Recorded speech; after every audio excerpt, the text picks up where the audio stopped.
Welcome to CFT Global. Stay till the end of the video to learn 6 ways of labeling emotions with some pro tips. In a recent study, Dr. Michelle Kraske asked participants with spider phobia to take 8 steps to get closer to a spider.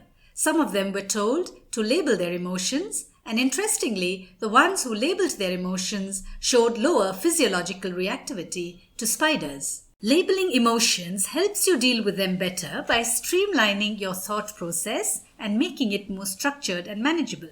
Regulating emotions is a part of emotional intelligence. You want to be more emotionally intelligent.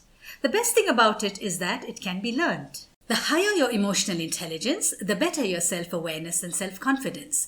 Higher emotional intelligence facilitates you to regulate moods and impulses better and have better social skills, which in turn helps you have better relationships and be a leader.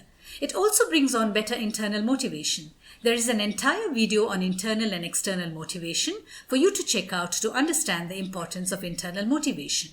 Link is above and also in the description box below. One survey showed that 59% of employers would not hire someone who has a high IQ but low emotional intelligence. At a Motorola manufacturing plant, 93% of employees became more productive after the facility adopted stress reduction and emotional intelligence programs. Research conducted with Fortune 500 CEOs found that 75% of long-term job success depends on people skills, while only 25% on technical knowledge. People with high emotional intelligence make $29,000 more annually than people with low emotional intelligence. Now that you know the importance of emotional intelligence, let us get into 6 ways of labeling emotions and how it can be done effectively. Number 1.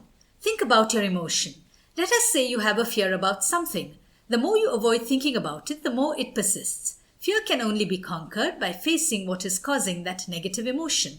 The first step to managing the troublesome thought is to think about it, the reactions it is causing, and so on. The emotion will automatically become more manageable and even reduced to some extent. Pro tip: be objective while thinking about your emotion. It is easy for your judgment to get clouded when you're consumed by negativity. Take a moment and really reflect on what exactly is happening in your mind. Number 2. Use the mood meter. Professor Mark Brackett from the Yale Center for Emotional Intelligence came up with a mood meter which looks like this. Using the mood meter can help you track your emotions and see a pattern that emerges. Maybe you might feel low at one point during the day and feel very enthusiastic at another. By tracking this data, it gives you a sense of control over your emotions. Also, judging by the pattern, you can assign your task that requires more energy to the time of the day when you are enthusiastic. Pro tip: be realistic and go easy on yourself. Just because you're experiencing a negative emotion doesn't mean you have to get it under control immediately. It is natural for people to lose control once in a while. Number 3. Talk about it. Okay, so you thought about your emotion, let's say anger. Look for a close friend or a trusted family member and express your anger to them. Talking about it will further structure your thought process. It also gives you a bird's eye view of the problem because the person you're talking to might look at the situation objectively. Number 4. Write. Some therapists recommend maintaining a journal to people who are depressed. Writing is a way of dialoguing with your inner mind. Writing forces you to think about your feelings and channelize all the negativity onto paper.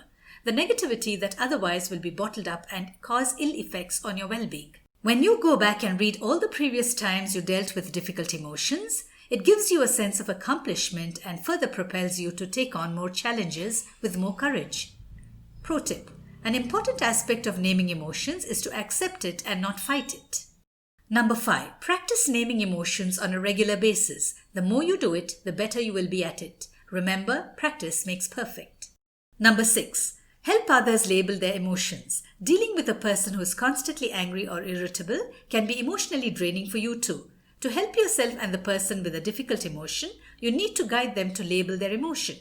But while doing this, you need to keep certain things in mind. Don't assume why they are angry or upset. The best approach is to ask them to decode their feelings and help them handle it better. Don't accuse. Even if they did cause you to be hurt, pointing fingers will only make them defensive and worsen the situation. Always approach them with a calm, objective mind. See how you both can work towards a win-win situation. Listen, actually listen. Empathize with the other person and actually be interested in what they have to say. Put yourself in their shoes and try to understand their point of view. Don't be afraid to ask for help when you need it yourself. Emotions are an insight into your mind. Don't deny that they exist. Validate it and learn to deal with it. Labeling emotions is one way to do it. Leave a comment and let me know your thoughts. If you liked this video, give it a thumbs up and subscribe to my YouTube channel. Thanks for watching.